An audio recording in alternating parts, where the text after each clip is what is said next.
Welcome back to the Zero E Michigan podcast. I'm Karl Bloss, and my co-host is. Larry Hudson with the cool plug-in Ferrari behind us. So we want to talk about the Grand Rapids Auto Show where we both were this weekend. I was at the Consumers Energy booth, so thanks for those of you that stopped by.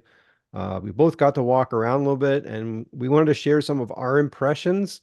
First of all, please subscribe, share the videos. That helps us out quite a bit. Our subscriber numbers are growing, so thanks to those of you that have subscribed recently.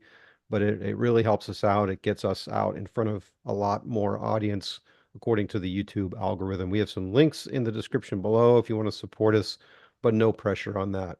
Larry, what are your first thoughts on the auto show? Any overview thoughts? Yeah.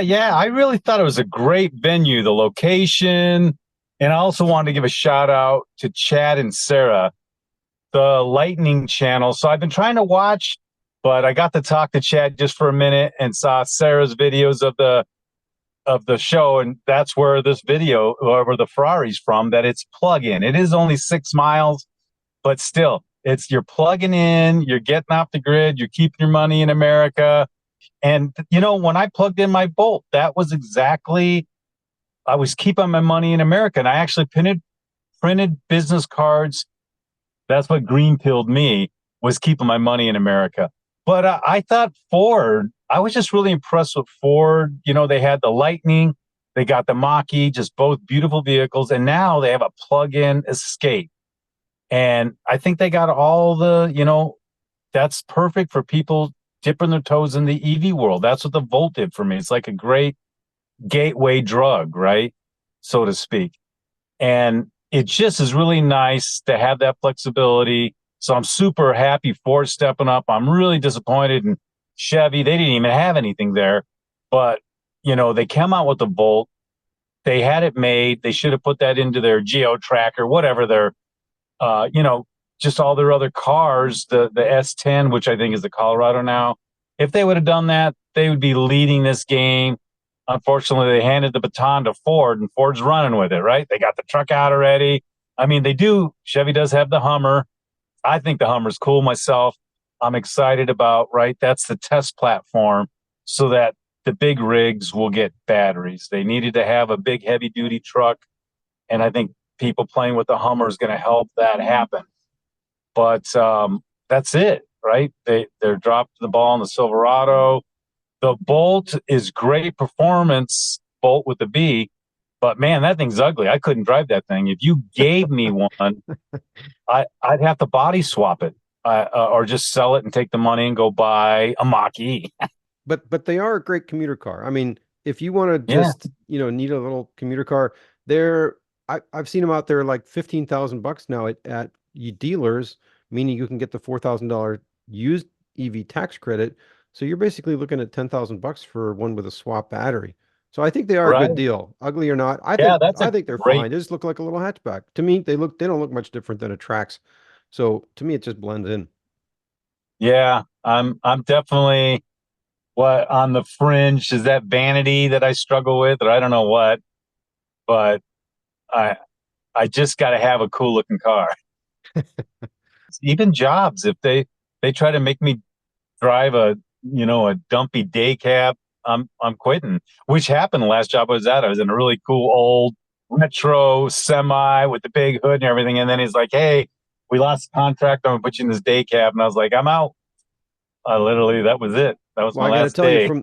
from the four-wheeler's perspective, nobody cares, so you don't need to worry about that.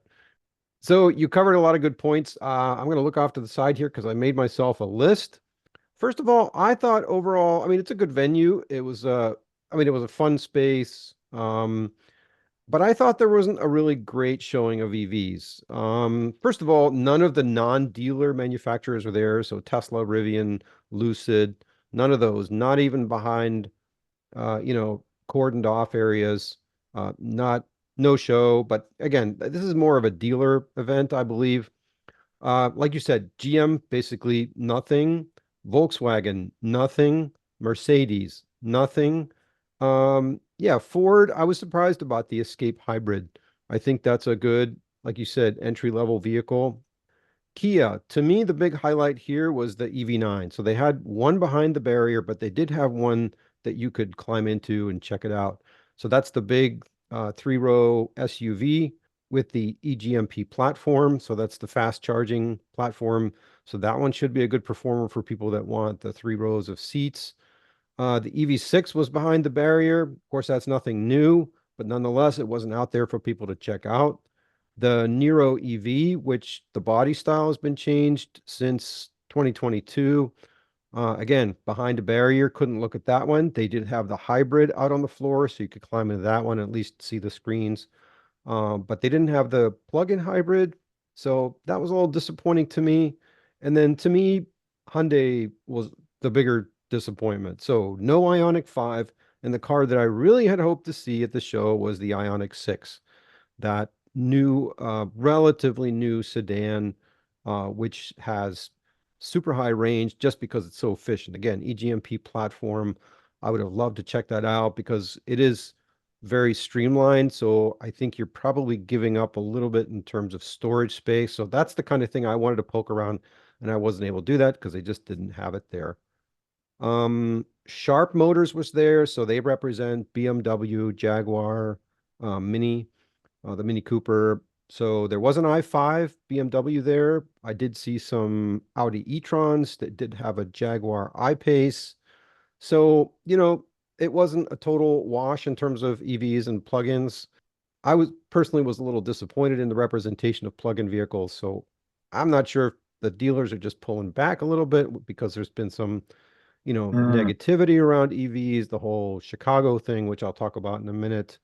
But anyway, from a dealership standpoint, wasn't super impressed. Uh, Still glad I went, of course, but again, I was a vendor, so I got in for free anyway. In fact, I had to work. The Gilmore display was cool. I mean, everything was roped off. So the little Sinclair C5.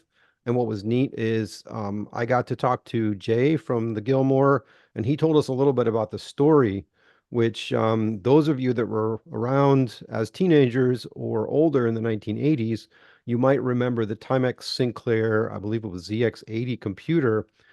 It was one of the contemporaries of the Commodore 64 and the Apple II. And so Sinclair is the same person that designed this C5 little three-wheeler, kind of goofy looking. You steer it with a what looks like a handlebar that goes under your legs. You have to see it to believe it. I'll put a link to the Electric Mitten blog.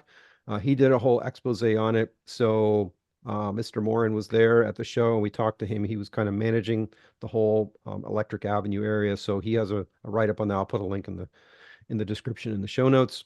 So that was cool to see. And of course, the little cheese wedge city car electric. And then they did have some Mm. of the vehicles that I mentioned before, the modern ones that you could see from a distance, but unfortunately you couldn't open the doors for understandable reasons. There was nobody there to manage that, to make sure people didn't do anything stupid in the vehicles, but they were there. Did want to mention, since I was at the Consumers Energy booth, I did see a lot of positives there. We had a ton of interest in our F-150 Lightning, which those of you watching the video, that's the vehicle right behind me. We did not bring a vehicle last year, and there wasn't that draw to pull somebody in to check out the vehicle and then talk to us. So we did have a lot of questions about that. And this particular one is the fleet vehicle. It's the smaller battery, but we could also point to the Ford booth, which they did have an F-150 Lightning, and Larry and I did record a little bit of video there. We'll bring that out, a little bit later about our thoughts about the F-150. I got a chance to drive this one, but anyway, not to dive too deep today in that. We got a lot of signups for our smart charging incentive, which is the $10 a month for 12 months. And those of you that have EVs or are in the consumer's energy territory, electric territory, and you've already gotten the $500 rebate, this used to be called the Bring Your Own Charger program, and it used to be one or the other, but now it's both. So if you haven't done that, check out the Consumers Energy webpage, consumersenergy.com/EV, and you can enroll for that. So it's $10 a month, 12 months just for charging off peak. So you got to change your habits a little bit, but it's totally worth it. It's free money. You're probably charging off peak to some extent anyway. So tune that up, And pay you do to do all the that. cars even my volts allow you can go in there and program that. So it's not like it's really hard. You plug Yeah, it it's in, not that and hard. then the car just knows a charge after 11 p.m., right? Yeah, either the charger or the car, either one works. So and it's also opened up to electric motorcycles now. So those of you with Zeros or Harley Davidson live wires, I actually signed mine up this weekend because this is relatively new. We had a determination on that. So it's per vehicle. So if you have multiple vehicles, you can sign up, get another $10 a month. So I signed that up. I've already gotten confirmation from this weekend. So super easy to do. We had a lot of questions about the signups of our $500 rebates for home charging and the electrician installation program. So we can help with that if you're not familiar with that. We had a lot of questions about the cost of the installation and the cost of charging. And so to me, I feel like we need another flyer or something to kind of put that together in a summary because we kind of talked to people about it. We did some math, back of the envelope kind of things, but I think that would be good to show some graphs and really show people how much cheaper it is to run electric. And then we did have some kind of neutral, maybe a little bit negative feedbacks, and a lot of that centered around the grid. So all these questions about, well, can EVs really handle the grid? And I know the news was just out that the Campbell plant in Grand Haven is closing. So, we got this going, you're shutting down all these plants and, how are we going to have the energy to charge all these EVs? And of course, for just the EV discussion part of that is simply, it's the whole peak of off peak. I mean, we know already from experience that EV drivers charge off peak. We get 90+% compliance on that. So that whole peak is basically not a peak, it's during the off peak hours. Which is Um, at night when people which are isn't sleeping. that's right. So, if you unless you're working third shift, swing shift, whatever, you're probably sleeping during that time anyway. And then the joke is how long does it take to charge? 10 seconds, right? 5 seconds to plug in, 5 seconds to unplug. Who cares what happens in the middle? Had that same discussion with Chad at Drive the Lightning. And then some of those were just outright nasty. There's just people that wanted to do a soliloquy of, world according to them. And I find that a little bit disheartening because they just aren't willing to listen to anything at all. They just want to do a brain dump of what their perception are, what they learned on YouTube and to me, questionable news sources. So to Yeah. me, that hurts a little bit because I try to have technical discussions with people. And if all you want to do is vent to me, then all I can say is talk to the hand, go somewhere else. I'm not here for that. I'm not a punching I bag. heard, I So heard a good one. The Crisis News Network. I thought that's a good way to, the yeah. Crisis News Network seems to be, if you're turning on the TV, you have to dig for the truth. And even YouTube, I got to have my blocker up, and then you got to go through and find people, honest news sources, And because that's the not rest of easy, right? We all live in an echo chamber.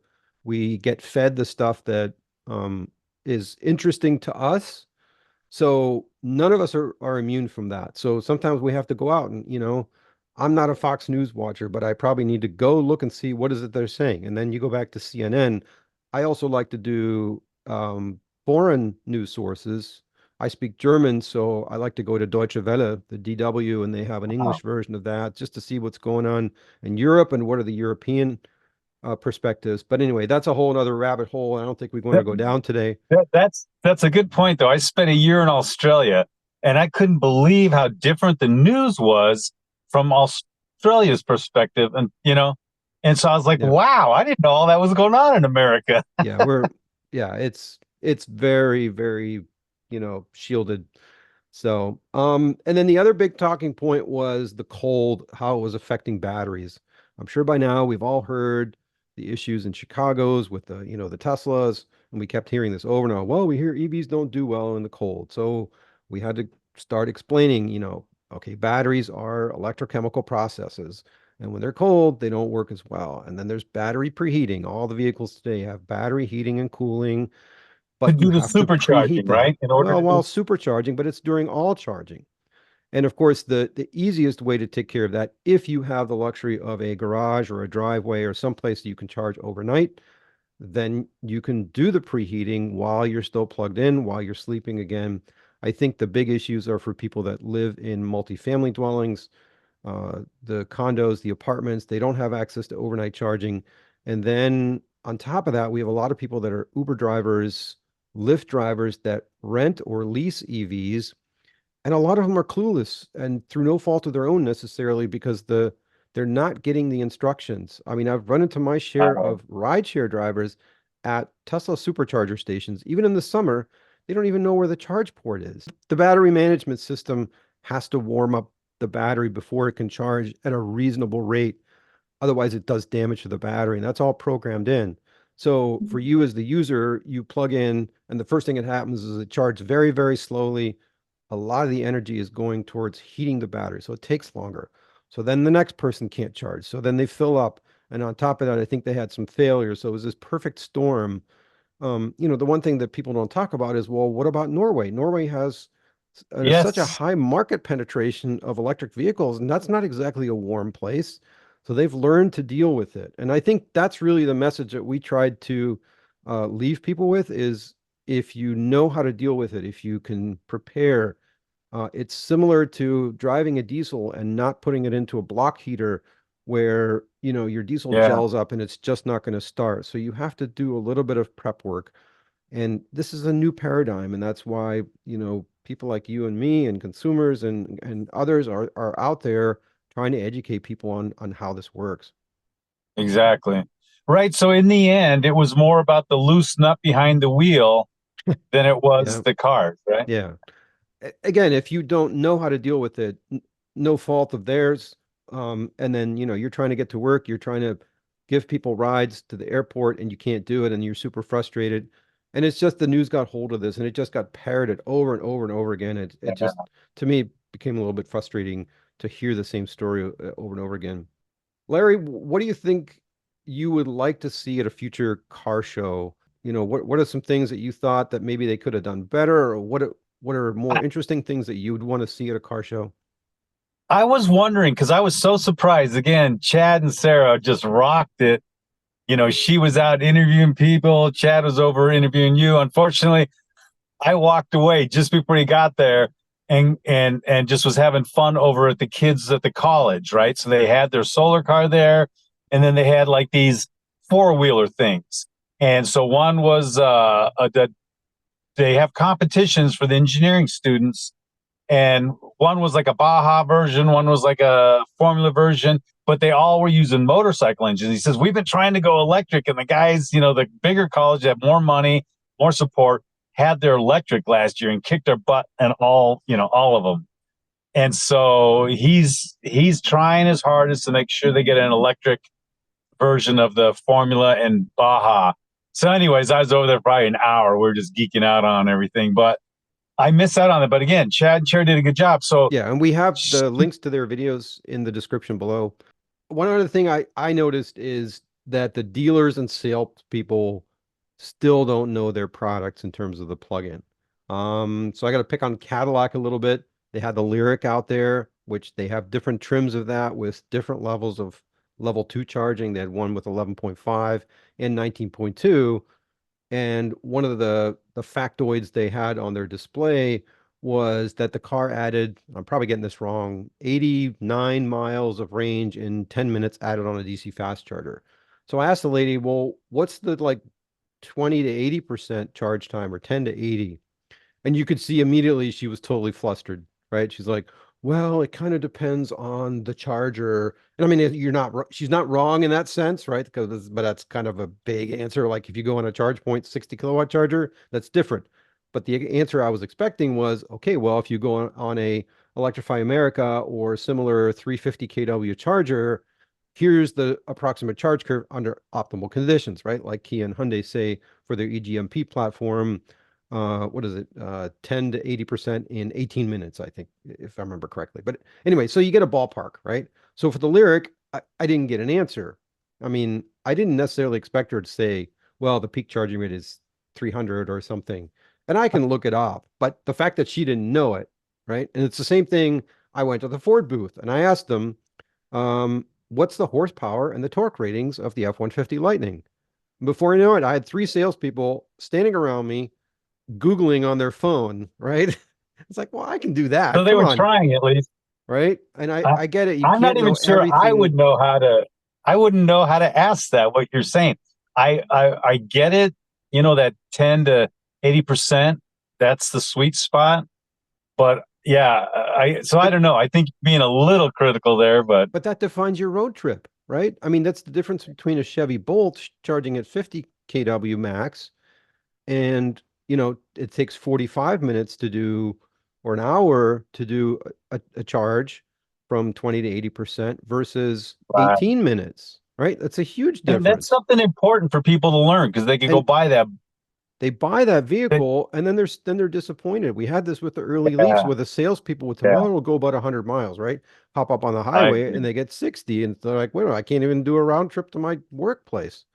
So to Yeah, me, yeah. they ought Like to, they ride with their friend in the Model 3, and then like, well, I'll get this Bolt, and they don't realize. And I think a lot of people, and also the Bolt came out initially with just a J1772, which was even worse, right?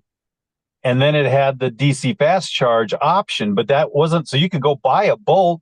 And Mike, when he first got his, people were running into. They didn't realize that there's a different charger that comes with the car, and it's not what is that standard, right? You have to CCS. order. Yeah, you have to order the fast charger. Otherwise, you're stuck with a Bolt with just a 1772, and now you're stuck there for 3 hours Well, hang on. to get a I Bolt. think you're conflating the two, right? So, I mean, the J1772 on the Bolt is 7 kilowatts, but the CCS, some of the early cars didn't come with DC fast charging, and Yeah, The Leafs get too. that. And if you're okay with that, that's fine. And we have a guy Right. in our EV community that has the shock Bolt with no DC fast charging. He's like, I'm totally cool with that. To me, it's a regional car. But if you But were I mean, I expecting to think go on some road trips, then you need DC fast charging. And people don't know that, and they get this car and they're like, yeah, wait a minute, and now I got to sit here for hours that people talk about to charge. Like, that's not cool. right, and I mean, if we take it back to the ice world, you just put gas in a car, it doesn't change. It doesn't matter what make, it's all the same. All of a sudden now you got all these variables. What's the 10 to 80%, that the Lyric can do, but the Bolt doesn't have that option, right? Because it can only do up to 50 kilowatts. So there's another, not you just have to keep. Yeah. Well, but I think that's maybe the gap that places like out of spec are filling, where they say they're doing Yeah, that 100-mile challenge, where they yeah. say, okay, I'm going to take the car down to a certain state of charge. Now I'm going to charge it for 15 minutes. It's not 100 miles, 15 minutes, see how much of a charge I get, and then I'm going to drive it back down to that same level. So what that tells you is the driving versus charging cadence, right? How much charging versus how much driving? Because that's the important thing, right? People say, well, I want an EV with 1,000-mile range. Well, that's But just stupid. wouldn't you Sorry. say 80% of people don't want to know about it? They just want to drive like all their old cars used to, right? Just go. Can you imagine going to a gas station? Oh, this is just for Chevys and it has a square. So I got to go find a gas station that has an oval, because VW, you know what I'm saying? And so you No, I have get all that. these. I get that, but Yeah, I mean, let's say even they're all converged, they're all the same standard, right? But really what you're interested in is the charge time. And again, the charging to driving cadence. I mean, my old Volkswagen Westphalia camper could only get 200 miles of range, right? Because it's basically the aerodynamics of a toaster, and it had a 2-liter four-cylinder engine, which still was pretty thirsty. So, but I knew I'd have to go to a gas station, and it took me 5 minutes to fill up, and then another 200 miles is fine, right? So I don't think people really want 1,000 miles of range. They want a certain amount of range and then super quick fill up, like a gas car, right? But at the same time, that's for the road trips. For your overnight charging, we're beyond that already. It's already yeah, more convenient, right? It's all it about doesn't that matter. road trip. But anyway, so for those of you that attended the car show, what were your thoughts about the show? Were you impressed? Or some new cars that you saw? What did you think about it? What would you like to see? Put that in the comments below. Also, should we be reaching out to the dealers that we know typically come to these things and ahead of time and say, hey, Hyundai dealer, could you guys please bring an Ioniq 6 so that I could sit in it? And obviously you can go test drive it if they have it on their lot. But, is that something that maybe we in the EV community should be pushing the dealers for? Yeah, let us know your thoughts. Thanks for watching, and we'll catch you next time. If you enjoyed or learned from this episode of Zero E Michigan, please subscribe to us on your favorite podcast platform. Visit our YouTube channel for other related videos at youtube.com/@0E-Michigan.